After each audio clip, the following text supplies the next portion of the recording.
जय हिंद दोस्तों। आज हम इस वीडियो में हाइड्रोकार्बन के बारे में पढ़ेंगे, जो कि यूपी बोर्ड की दृष्टि से काफ़ी महत्वपूर्ण है। तो मेरे प्रिय दोस्तों, आप इसमें एक भी टॉपिक मिस मत होने दीजिएगा, क्योंकि ये आपके परीक्षा में बहुत ही काम आने वाला है। अब हम सीधे अपने टॉपिक पर आते हैं। टॉपिक है हाइड्रोकार्बन। अब हम हाइड्रोकार्बन की परिभाषा देखते हैं। ऐसे यौगिक जो कार्बन और हाइड्रोजन की सहायता से बने होते हैं उसे हाइड्रोकार्बन कहते हैं। यानी कि वह यौगिक जो कार्बन और हाइड्रोजन से मिलकर बने होते हैं उसे हाइड्रोकार्बन कहते हैं। यौगिक क्या है? जब दो पदार्थों को निश्चित मात्रा में मिलाया जाता है तो उसे यौगिक कहते हैं। जैसे ये CH4 मीथेन है, इसमें कार्बन और हाइड्रोजन को निश्चित मात्रा में मिलाया गया है। एक कार्बन है और 4 हाइड्रोजन है, तो ये निश्चित मात्रा में है। जब हम किसी दो पदार्थों को निश्चित मात्रा में मिलाते हैं तो उसे यौगिक कहते हैं। तो कार्बन और हाइड्रोजन से बने यौगिक को हाइड्रोकार्बन कहते हैं। जैसे CH4 जिसका नाम है मीथेन, C3H8 जिसका नाम है प्रोपेन, C2H5 जिसका नाम है एथेन आदि। अब हम हाइड्रोकार्बन के प्रकार पढ़ते हैं। मेरे प्रिय दोस्तों, हाइड्रोकार्बन दो प्रकार के होते हैं। अब हम इन दोनों प्रकार के बारे में पढ़ते हैं। सबसे पहला है हमारा संतृप्त हाइड्रोकार्बन। संतृप्त हाइड्रोकार्बन की परिभाषा है ऐसे हाइड्रोकार्बन जिसमें कार्बन और हाइड्रोजन के बीच एकल आबंध पाया जाता है उसे संतृप्त हाइड्रोकार्बन कहते हैं।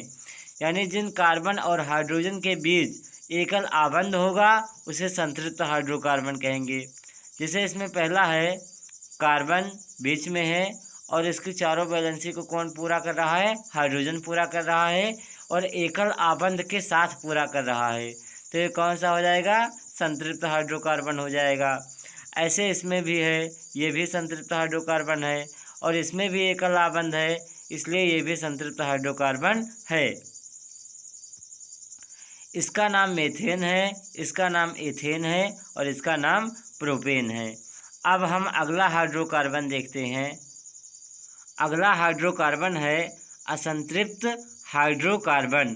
अब हम इसकी परिभाषा देखते हैं कि ऐसे हाइड्रोकार्बन जिसमें कार्बन और हाइड्रोजन के बीच द्वि या त्रि आबंध होता है उसे असंतृप्त हाइड्रोकार्बन कहते हैं। कितना आसान है दोस्तों कि कार्बन और हाइड्रोजन के बीच यदि 2 या 3 आबंध होगा तो उसे असंतृप्त हाइड्रोकार्बन कहेंगे, लेकिन अगर जो एक आबंध होगा तो उसे संतृप्त हाइड्रोकार्बन कहेंगे। इसके उदाहरण हैं, जैसे है C, कार्बन की वैलेंसी 4 होती है तो 1, 2, 3 और 4। दूसरा है C यानी कार्बन, इसकी भी वैलेंसी 4 है, 1, 2, 3 और 4। और मेरे प्रिय दोस्तों, जब द्वि आबंध लग जाता है तो कार्बन के नाम के साथ इन जुड़ जाता है।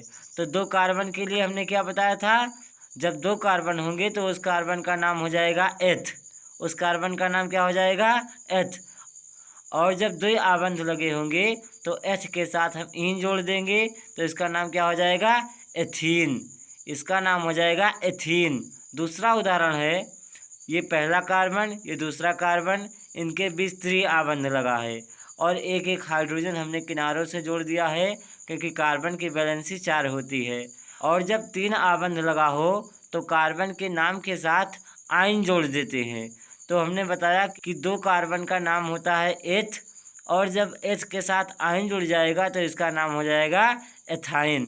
ऐसे हमारा जो तीसरा उदाहरण है ये भी असंतृप्त हाइड्रोकार्बन का उदाहरण है।